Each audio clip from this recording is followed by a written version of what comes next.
эч ким эстебейт силерди. Ал баягы коррупционер болчу, ал баягы мамлекетти жеп кеткен, карызга отургузуп кеткен, бизди сыздатып кеткен деп гана элдин эсинде калышыңар мүмкүн. Жээнбеков Сооронбай Шарипович, сиз президенттикке келердин алдында бир катар убадаларды бергенсиз.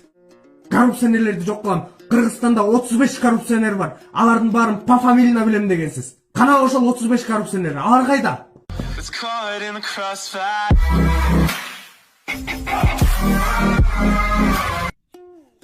Саламатсыздарбы, урматтуу видео көрүүчүлөр?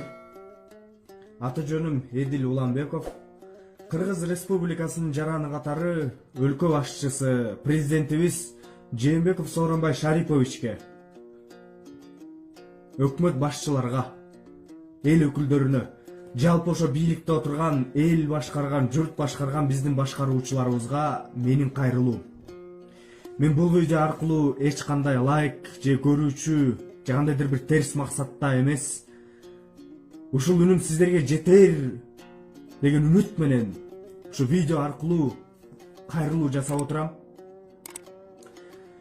Бул видеону аягына чейин көрөсүздөрбү, көрбөйсүздөрбү, үнүмдү угасыздарбы, укпайсыздарбы, сиздерге үнүм жетеби, жетпейби күмөнүм бар. Ошентсе да назар салып коюңуздар.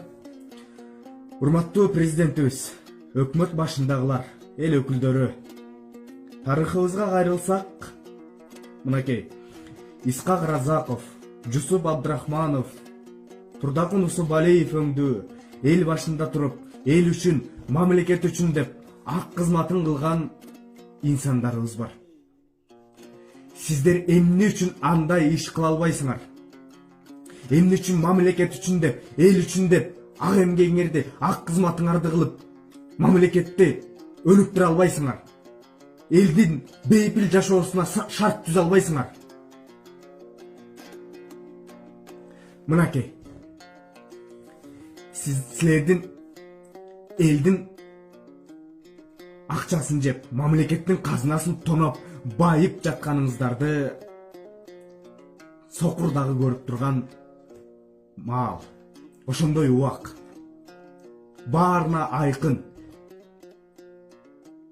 Болуптур.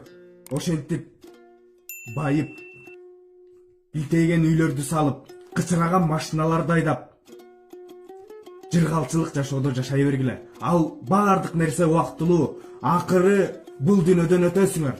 Ошо бул дүйнөдөн кеткенде, ошол байлыгыңар, ошол элдин акчасы көрүңөргө кошо кетпейт. Бир күнү өзүңөрдөн, болбосо балдарыңардан, балдарыңар болбосо небере чөйрөлөрүңөрдөн чыкчы жеринен чыгат. Ошону эсиңерден чыгарбагыла. Көрүңөргө ал байлыкты кошо ала кетпейсиңер. Ал эми ак эмгек жасап, эл үчүн деп кызмат кылсаңар, элдин эсинде түбөлүк жашайсыңар. Ушуну эсиңерден чыгарбагыла. Эй бийликтегилер, мамлекет үчүн, эл үчүн деп кызмат кылсаңар, тарыхта алтын тамгалар менен калбайт белеңер. Эмнеге андай кыла албайсыңар?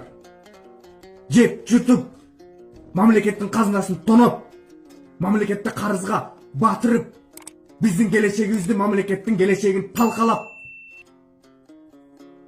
кычырап, креслодо отурасыңар.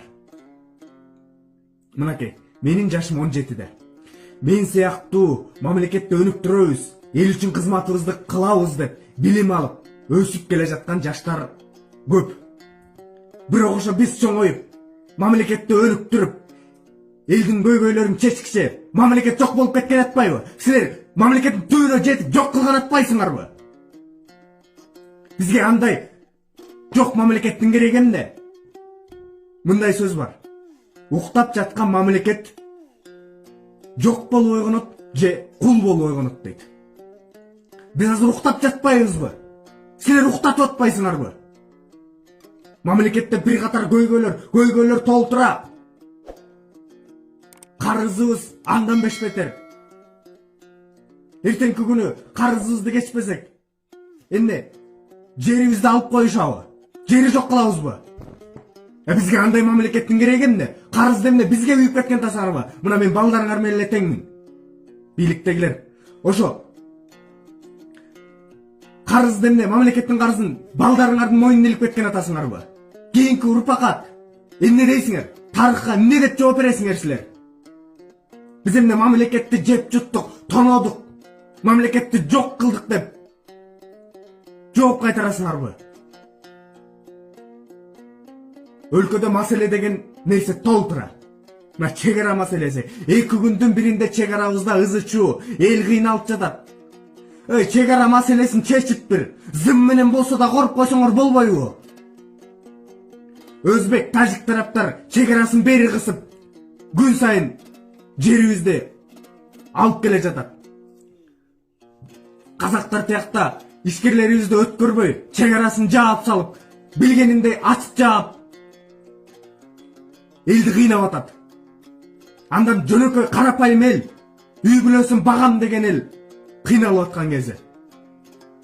Жумуш орундары жок өлкөдө. Ошонун кесепетинен канчалаган кыргыз эли чет жерде тентип, үй бүлө багам, жанымды багам деп чет жерде эл жеринен алыс кыйналып жүргөн чагы. Мамлекетте жумуш орну болсо, айлык акы жогору болсо, алар тияка барып эмне кылсын? Бияктагы аз айлыкта 15 000 сом тапкыча ал жака барып 30 000 сом тапканы пайда эмеспи? Жумуш орнун эмнеге камсыз кылбайсыңар? Билим берүү маселеси, билим берүү деңгээли нөл. Билим берүү системасы өлгөн. Бу эч жактан бери элге белгилүү, баарына эле белгилүү. Баягы совет мезгилиндеги билим берүү системасы менен калганбыз. Анан кайдагы келечекти айтасыңар? Дагы жакшы совет бийлиги келип, бизди кой кайтарып жүргөн жерибизден тоодон алып келип, келгиле окугула. Бул жерде мектеп бар деп орустар бизге жол көрсөтүп, ошентип бизди бир жолго салып койгонуна. Медицина тармагы дагы төмөн, аны жогорулатыш керек. Жумуш орундары айта берсек маселе толтура. Урматтуу бийлик өкүлдөрү, эгер сиздер элдин эсинде калабыз, тарыхта алтын тамгалар менен жазылып калгыңар келсе, келечекке күнөөкөр болбой ак жүзүңөр менен жүзүңөр ак кеткиңер келсе, эл үчүн эмгегиңерди кылгыла, мамлекет үчүн ак эмгегиңерди аябагыла. Ал элдин эсинде түбөлүк калат. Мынакей Усубалиевди, Разаковду биз канчалык азыркыга чейин эскерип келатабыз. Биз алар, мен мисалы үчүн аларды көргөн эмесмин. Бирок алардын кылган иштеринен алардын кандай инсан экенин билебиз. А силердин кылганыңардан ким эмнени, кийин тарыхта каласыңарбы, калбайсыңарбы ким билет? Эч ким эстебейт силерди. Ал баягы коррупционер болчу, ал баягы мамлекетти жеп кеткен, карызга отургузуп кеткен, бизди сыздатып кеткен деп гана элдин эсинде калышыңар мүмкүн. Мамлекетти карызга батырдыңар. Мынакей Бишкек шаарын эле алалы. Өкмөт башчыбыз айтып атат, Бишкек шаары эмес эле чоң айыл дейт. Туура. Усубалиев салып кеткен мына тарых музейи, Ак үй, Ала Тоо Баянт мына ошол кездеги ойдон турат. Эмне өзгөртүү жасадыңар, айткылачы. Тарых музейин оңдодуңар, жаныңар ачылбай турат канчалаган жылдан бери. Бизге жанагы Дубайдагыдай, Нью-Йорктогудай, же болбосо бир заңгыраган айнектен салынган көп кабаттуу үйлөрдүн кереги жок. Кооз көчөлөрдүн кереги жок. Бизге болгону бүтүн жол жана бейпил жашоо, тынч жашоо, өнүккөн өлкө эле керек. Силер ошону камсыз кыла албай атпайсыңарбы, бийликтегилер? Силерди эл ишенип журт башына коюп атат. А силер ал жака мамлекетти тонош үчүн, мамлекетти карызга батырыш үчүн элдин эсебин жеп, жыргап, кычыраган машиналарды тээп, заңгыраган үйлөрдө жашаш үчүн гана барасыңар. Мамлекетти өнүктүрөйүн деген бир дагы оюңар жок. Мамлекетти өнүктүрсө болот да. Мынакей Жээнбеков Сооронбай Шарипович, сиз президенттикке келердин алдында бир катар убадаларды бергенсиз. Мугалимдердин айлыгы 26 000 болот дегенсиз. Кана ошол 26 000? Ошону ким алып жатат? Кана? Биз көрбөй элебиз. Мугалимдер эптеп эле билимин берип, азайлык алып жашап келет. Коррупционерлерди жок кылам. Кыргызстанда 35 коррупционер бар. Алардын баарын по фамилияна билем дегенсиз. Кана ошол 35 коррупционер? Алар кайда? Кана аларды коздуруп, мамлекеттин карызын төгүп, өлкөнү жыргатканыңыз? Эй, бийликтегилер. Азыр акыбал оор.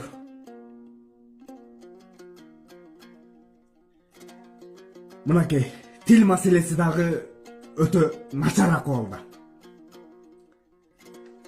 Күн сайын трибунага чыгып алып, 2 күндүн биринде ак үй шоу өзүнчө эле. Трибунага чыгып алып, ар кайсы нерсени тантырайсыңар. Орусчаны кой, кыргызча 2 сөздүн башын бириктире албай тантырап атпайсыңарбы? Өткөндө латын алфавитин өтөбүз деп чыктыңар. Латынды кой, кириллицаны кыйраттыңарбы? Кыргыз тилин кыйраттыңарбы?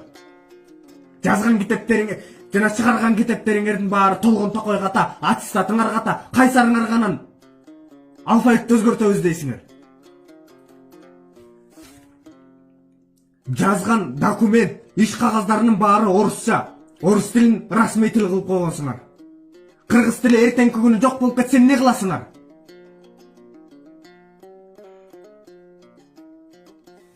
Бийликтегилер, биз өнүксөк, айыл чарба тармагы менен жана туризм тармагы менен өнүк алабыз. Бизде араб өлкөлөрүндөгүдөй нефти жок. Баалуу кендерибиз бар, бирок аларды иштеткен киши жок. Билим деңгээли төмөн болсо аны ким иштетет? Мынакей кумтөр дейсиңер, жалгыз алтыныбыз кумтөр бар экен. Кумтөрдү канадалыктар алып эле жыргап атпайбы? Кана кумтөрдүн бизге пайдасынан зыяны көп болуп атпайбы? Мөңгүбүздүн баары жок. Кенедей таштан мөңгүгө чейин сатып, түгөтүп, көргө чейин сатып атасыңар. Эртеңки тарыхы эмне деп жооп берген атасыңар силер? Айыл чарба туризм маселесин, туризм тармактарын өрүктүрүп койсоңор, мамлекетибизге канчалаган кирешелер түшөт эле.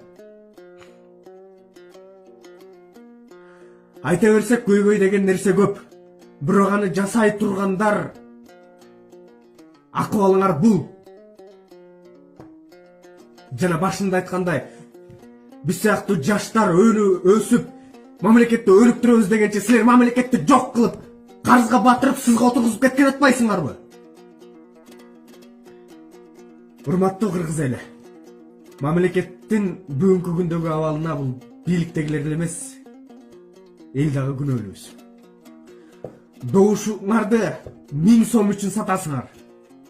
1000 сом менен түбөлүк жашабайсыңар. Алар 1000 сомго шайланышат дагы акчабызды жеп, мамлекеттин эсебинен байып, карызга бизди сызга отургузуп кете беришет. А биз 1000 сомго добуш сатып коюп, анан кайра бийликке нааразы болуп калабыз.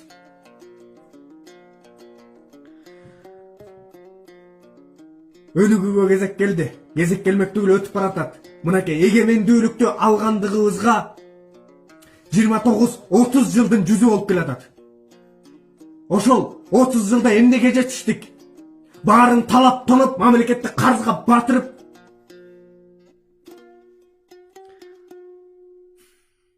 тарыхыбыз менен мактанабыз. Биздин манасыбыз бар. Биздин тарыхыбыз мындай, биз мындай эл болгонбуз, биз тигиндей эл болгонбуз. Тарыхыбыз менен мактанбайлы туугандар. Тарыхыбыз менен сыймыктаналы. Мактаныштын кереги жок. Келечегибиз жок болуп жатпайбы? Келечегибиз жок. Келечегибиз туман. Буга ким күнөөлүү? Добушун саткан элби? Же жатып алып бийликти сынап отурган элби, же элдин мамлекеттин казынасын тонуп, мамлекетти карызга батырып, ичип жеп жыргап отурган бийликтегилерби?